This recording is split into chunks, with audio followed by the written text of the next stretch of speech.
Morning. আজকে আমার breakfast হয়ে গেছে সকাল সকাল। আজকে মা একটা স্পেশাল রান্না করছে, তোমাদের সবাইকে দেখাবো। আজকে হচ্ছে মাংসের ল্যাটো, যেটা আমাকে বলি মাংসের ঘুগনি। তোমাদের দেখাই, চলো রেসিপিটা কিভাবে হবে।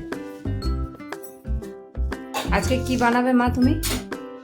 আজকে মাংস ল্যাটো, মানে এটা বলছে মাংসের ঘুগনি। মাংসের ল্যাটো বা ঘুগনি বানানোর জন্য প্রথমে আতপ চাল বা গোবিন্দভোগ চালটাকে 1 ঘন্টা জলে ভিজিয়ে রাখতে হবে।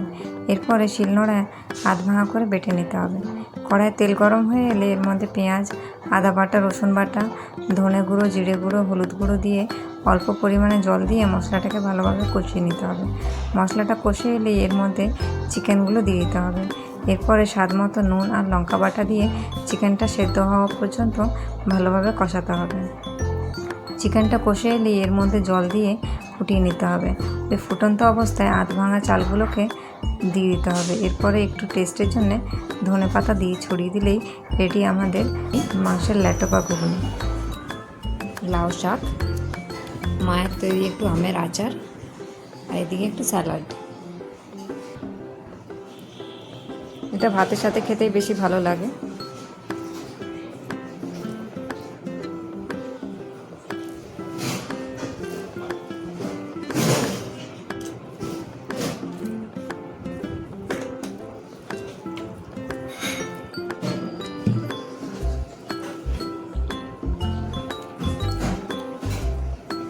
দারুণ হয়েছে, ঝাল ঝাল হয়েছে।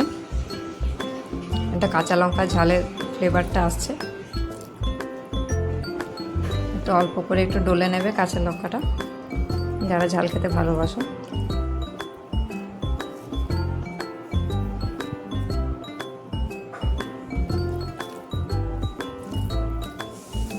তোমরাও বাড়িতে এইভাবে ট্রাই করো আর খেয়ে বলো। আমাকে কমেন্ট সেকশানে জানিয়ে অবশ্যই তোমরা কেমন হয়েছে।